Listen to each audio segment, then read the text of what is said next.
Kinshasa, Lubumbashi, Matadi, Goma, Mbandaka, Bukavu, Kisangani, Mbujimai, Kenge. iWeb, l'information pour vous et avec vous En toute objectivité. À vous la parole. 15 minutes d'analyse sur l'actualité de la politique en République démocratique du Congo. Messieurs, dames, bienvenue. Pour ce numéro, nous recevons Prince Epenge qui est président de ADD Congo et l'un des communicateurs de la plateforme Lamuka. Bonjour Prince Epenge. Bonjour madame. La présentation faite tout à l'heure, je viens de dire que vous êtes président de ADD Congo. Alors, pourquoi ce silence de ADD Congo? Est-ce préparez-vous quelque chose dans le coulisses? Il n'y a pas de silence. Nous sommes plutôt en train de travailler. ADD Congo est en ce moment en pleine tournée dans la ville de Kinshasa. La tournée des plantations ou des renforcements et restructuration des cellules de fédération dans la ville. Dernièrement, nous étions dans une très grande marche et meeting à Kinshasa où on a installé nos fédérations. Dans les jours à venir, malgré quelques problèmes rencontrés avec la pandémie de la Covid-19, nous serons à Mikondo, nous serons à Massina, à Barumbu, Lingwala, Ngalema et nous serons dans toutes les 24 communes. Déjà hier, nous avions eu à investir nos comités qui sont venus spécialement de Bolungu, côté du Grand Bandundu, qui rentrent d'ailleurs aujourd'hui. Donc à ADD Congo, lentement mais sûrement nous travaillons et sérieusement. Chez nous, nous concevons un parti politique comme étant un moyen par rapport à un projet. Nous avons besoin du nombre, bien sûr, mais avant tout, nous nous considérons comme un vivier des valeurs et des idées. Donc, nous sommes une véritable machine à produire des idées, au fin qu'une fois que nous récupérons les pouvoirs qui nous ont été confiés par le peuple, que nous puissions les mettre en mouvement. Parce que la finalité de l'action politique, c'est le bien-être de la communauté. Et la politique pour la politique ne nous intéresse pas. Nous, la politique pour promouvoir le développement de la communauté, ça, c'est ce qui nous intéresse, c'est ce que nous faisons. Alors, revenons un peu en arrière. Nous sommes en 2018. Joseph Kabila contacte Fayulu à Kingakati. Ce dernier refuse de s'y rendre. N'est-ce pas là la plus grosse erreur qu'il aurait dû pas faire, de refuser de tendre la main à celui qui avait l'impérium? C'est plutôt la plus grande prouesse politique qui n'ait jamais été opérée par un Congolais de père et de mère. À ce moment où on pleure un héros, un modèle,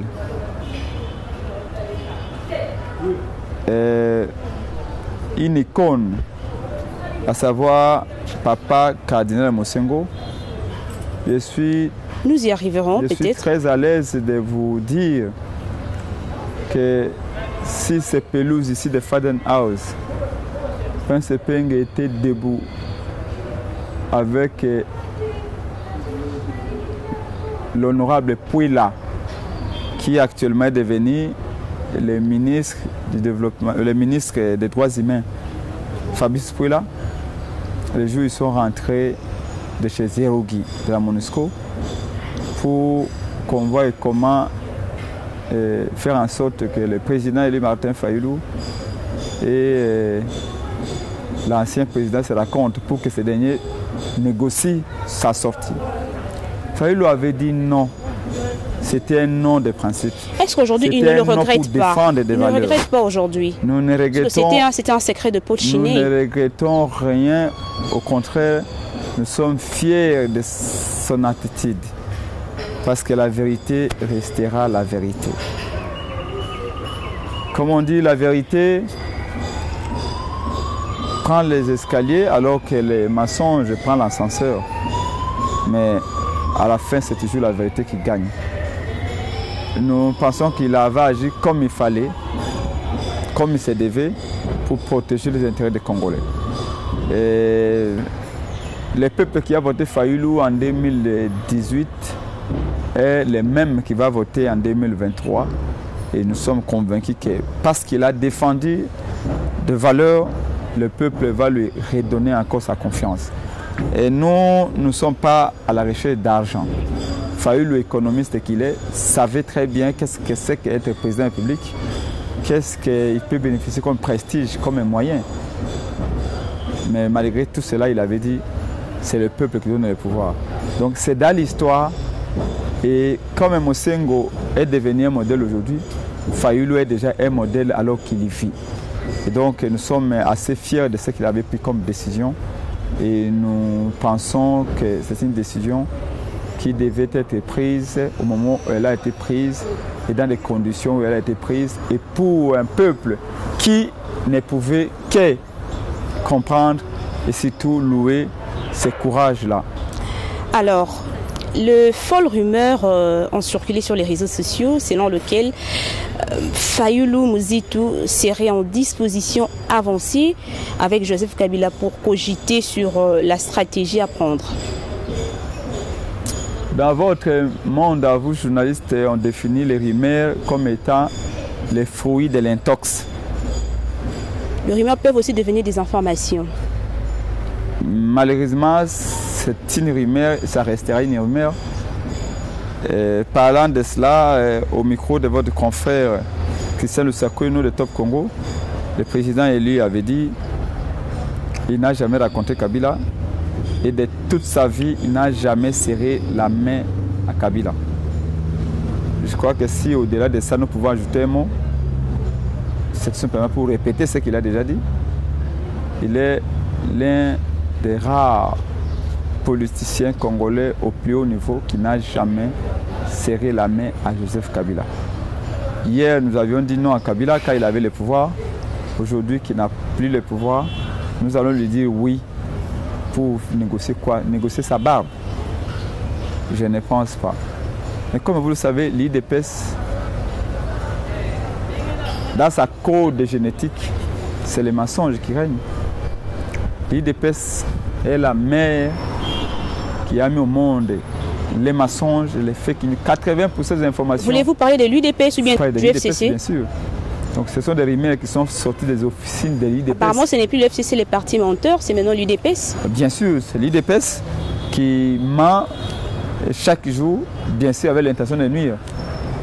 Ils étaient avec Kabila, ils ont mangé avec Kabila, Kabila a nommé M. Félix Tshisekedi, tout ça ils ont trouvé normal. Alors maintenant, ils savent et sont conscients que le peuple ne veut pas de Kabila. Maintenant, ils vont dire que Fayulu a été avec Kabila, Muzitu a été avec Kabila. Ni Muzitu ni Fayulu, donc personne ne s'est rendu à Kingakat. Est-ce qu'aujourd'hui, pour parler à Kabila, il faut aller jusqu'à Kingakat? Ils ont même fait fabriquer des plaques de voitures qui n'existent pas. Mais pour nous, c'est de la pire distraction. Nous ne sommes pas là. Et demain encore, attendez voir ce que d'ici 3-4 mois, on vous dise que non, ils ont vu Fayulu avec Kabila. Mais il n'y a pas de bilan. Et il a échoué lamentablement. Qu'est-ce qu'ils peuvent donner au peuple, à part la distraction? Mais la vérité triomphera toujours. Donc nous sommes sereins. Alors, comment trouvez-vous la manière de gérer de Félix Tshisekedi? Félix ne gère pas. Félix commente les événements. C'est-à-dire? C'est-à-dire que quand on a des responsabilités au plus haut niveau, on n'est pas un commentateur de football, de matchs de football comme Kabulo.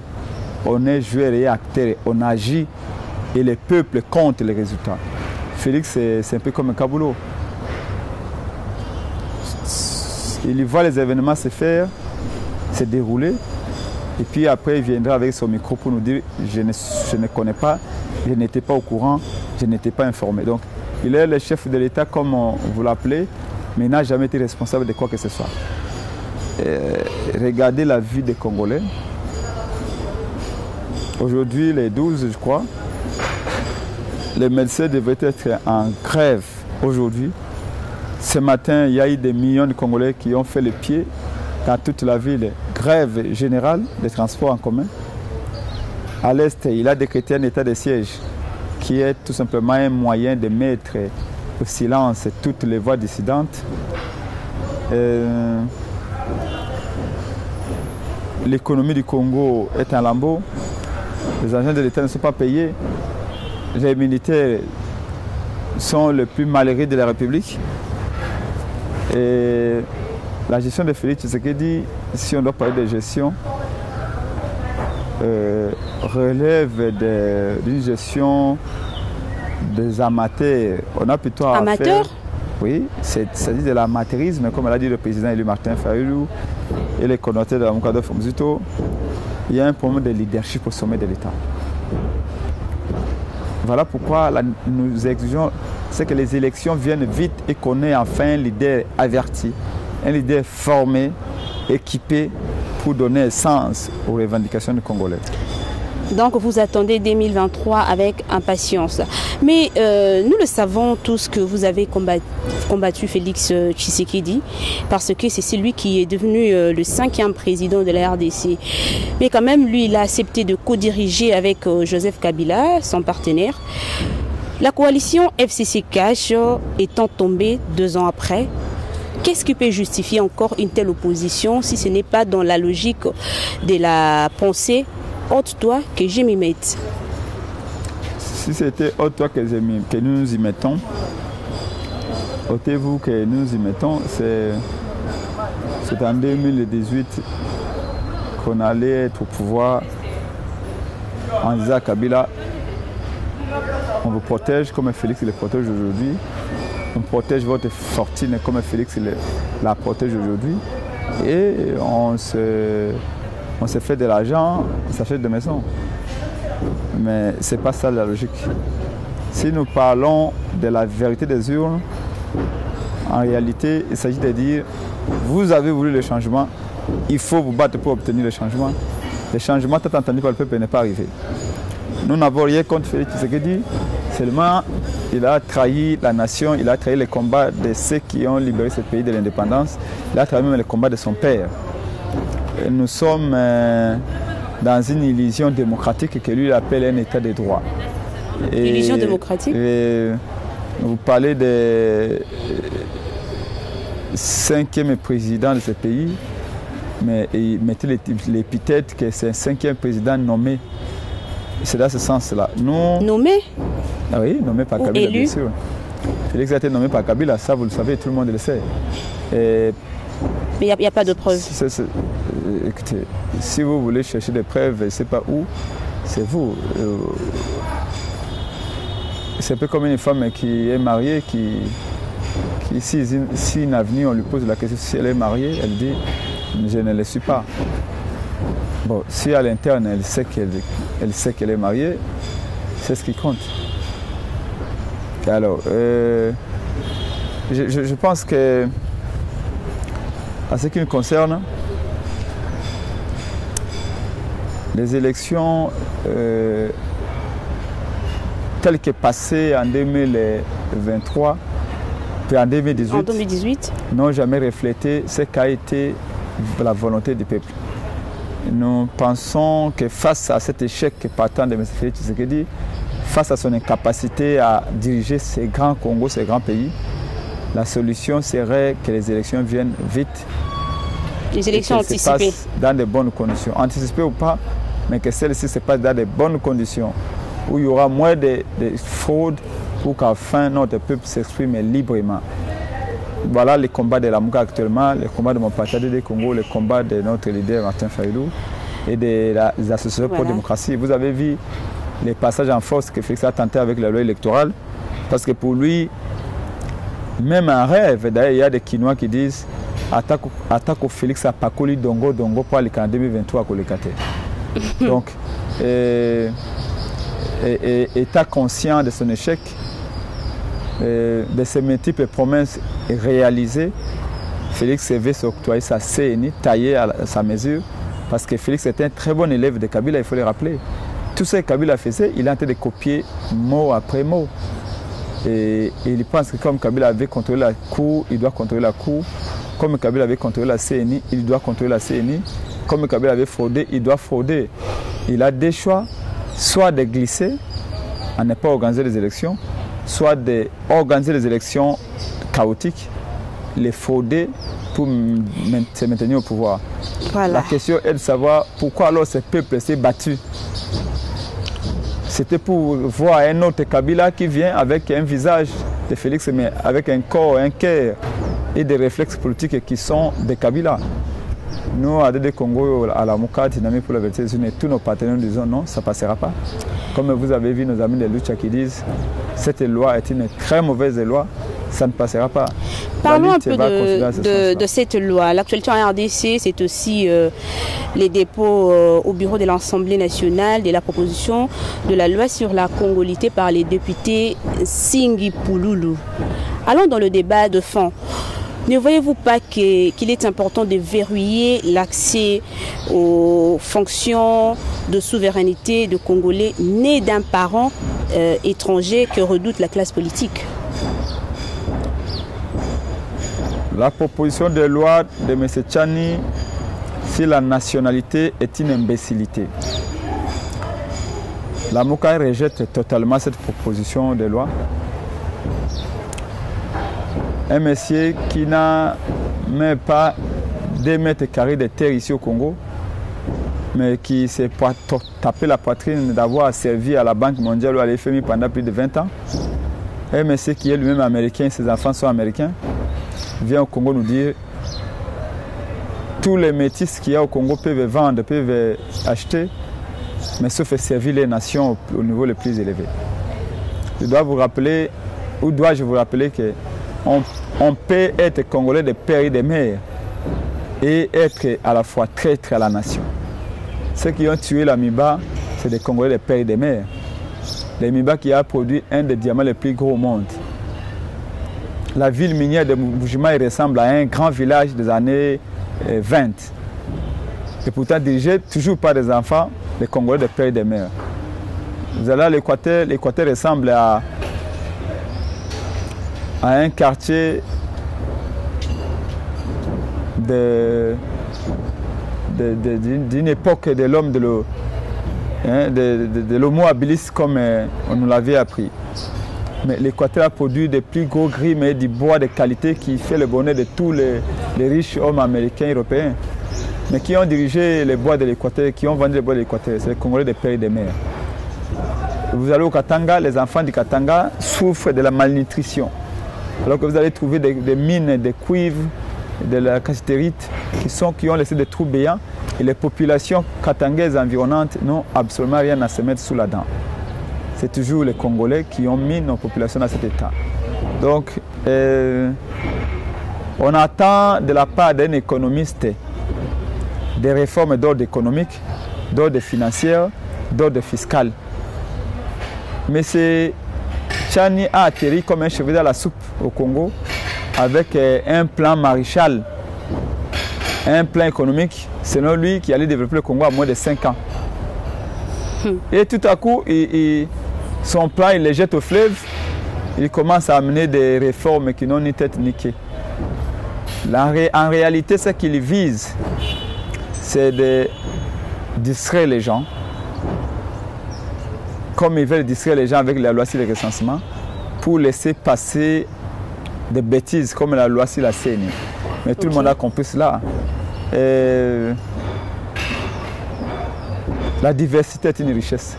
Les métissages culturels, les métissages des races, des langues, des facultés, des compétences est une richesse dont le Congo ne peut pas se passer. Certes, nous aurions voulu qu'au niveau de la présidence, que celui qui peut être candidat ait au moins un père ou une mère qui soit du Congo ou qui ait un lien direct avec le Congo. Mais vouloir exiger que les Congolais qui va briguer la magistrature suprême soient des pères et des mères congolais, c'est tout simplement priver au Congo certaines expériences, certaines capacités. C'est une loi, c'est une distraction, c'est une proposition de loi qui émane directement des officines de l'IDPS, qui y est pris par l'ivresse du pouvoir et qui ne réfléchit même plus. Est-ce que vous savez que M. Félix Tshilombo est 50% congolais? Est-ce que vous savez que les parents les pères, les grands-pères maternels de Félix Tshisekedi est venu de l'Angola. Et donc Félix est congolais à 50%. Alors si cette loi-là, il avait bien réfléchi, il aurait bien compris que c'est une loi qui vise quand même à discriminer son propre leader. Mais comme ils sont dans l'ivraie du pouvoir, avant tout, ils ont besoin de piller. Nous ne sommes pas pour cette loi. C'est de la pire distraction, de la pire diversion. Il n'y a aucun lien entre la nationalité et les performances économiques. Très bien. Les anciens Grecs disaient, là où tu es en paix, là est ta patrie. Au XXIe siècle, où le monde est devenu un village, la diversité doit être prise comme une opportunité et non une menace. Prince Epenge, en amont, l'Union sacrée de la nation pourra-t-elle résister au gré de cette nette poussée que crée la loi Noël Tiani? Vous avez dit que c'est un conglomérat de mercenaires kabylistes que Félix a acheté. Et comme tout ce qu'on achète par l'argent, à un moment donné, va perdre les valeurs. Parce qu'il y a déjà Katumbi qui menace plutôt de quitter l'Union sacrée. L'Union sacrée n'était pas fondée sur base de valeurs, sur base d'idées. C'était venez, vous aurez de l'argent, vous aurez des postes, vous aurez des promotions, vous aurez des entreprises et vous aurez des ministres. C'était ça. Et comme rien ne reste intérieurement, même pas le goût de l'argent, eh bien, ils en sont à ce niveau-là. Donc pour nous, ça ne nous concerne pas. Ils peuvent s'entretuer, ce n'est pas notre problème. Ce que nous constatons, c'est que ce sont tous des hypocrites et que nous ne pouvons pas les suivre. Nous avions pris des distances avec l'Union sacrée. L'Union sacrée va disparaître, ça soyez-en sûrs. Il n'y a pas de bilan, il n'y a pas de valeur à partager. C'est l'argent qui fait la loi à l'Union sacrée. Et l'argent de la République, malheureusement. Mais nous resterons au sein de la MOCA, là où il y a des valeurs et là où il y a des principes. Alors, parlons un peu du cardinal Laurent Mosengo Passigna, qui est décédé depuis hier. Est-ce que vous avez un mot à placer? C'est un modèle, c'est une icône. Cet homme-là nous laisse un vide énorme, mais nous allons le défendre sa vision. Comme il avait dit, les médiocres doivent dégager. Hier, il y a eu des médiocres. Aujourd'hui, il y en a encore. Nous avons fait en sorte de l'honorer. Nous pensons que l'Église actuelle et ses dirigeants vont suivre l'exemple de Mosengo, qui n'a jamais transigé avec des valeurs. Mosengo a été, jusqu'à la fin de sa vie, aux côtés du peuple, a défendu le peuple. Il avait dit à M. Félix Tshisekedi, autant que je vous aime, autant je dois vous dire que vous n'avez pas été élu et vous avez trahi la nation. Autant qu'il avait dit à Kabila, M. Kabila, vous n'avez pas été élu, vous avez tort de subtiliser la volonté du peuple. Autant, comme disait Cardinal Malula, autant accepter de se crucifier que crucifier la vérité. Et Mosengo est resté droit sur ses bottes jusqu'à la fin. Paix à son âme. C'est un héros. C'est un héros que nous honorons et que nous allons honorer encore demain. Nous allons nous identifier fortement à lui, dans son caractère intraitable. Que retenir dans son combat? C'est un homme qui aimait tout le monde, qui mettait toujours ensemble tout le monde, mais qui savait dire la vérité quand il faut dire la vérité et à qui il faut dire la vérité. Pas aujourd'hui où certains ont voulu nous faire croire que du mal peut sortir les biens. Aujourd'hui, la réalité nous rattrape. Un chien ne peut pas affronter une souris. On ne peut pas monter sur un manguier et descendre sur un avocatier. Le mal restera le mal. C'est ce que Cardinal Mosengo nous a dit. Dans l'unité, dans l'amour, sachons nous dire des vérités et surtout défendre la vérité. Car on ne peut défendre l'intérêt du peuple que dans la vérité. Au stade où nous sommes, Prince Epenge, quel conseil pourriez-vous donner au président de la République? Ça sera aussi votre dernier mot. De démissionner. Il est condamné à échouer parce que le peuple ne l'accompagnera jamais. Il est devenu un distributeur automatique des promesses, mais qu'il sache qu'entre les intentions et les réalisations, il y a un pas. Et que là où il est, là n'est pas sa place.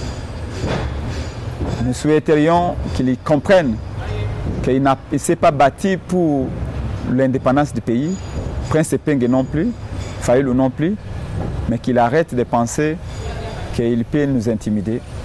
Et s'il y a un conseil à lui donner, c'est de rendre le tablier et de se préparer à aller aux élections. Et si jamais demain il sera élu par le peuple, véritablement, et bien à ce moment-là, on dira Mokako soit. Bonne chance. Merci Prince Epenge. Merci madame. Fin de cette émission, nous reviendrons prochainement pour un autre numéro. Allez, portez-vous bien. Au revoir. Merci pour votre aimable attention. À très bientôt pour un prochain numéro de Top 15. iWeb.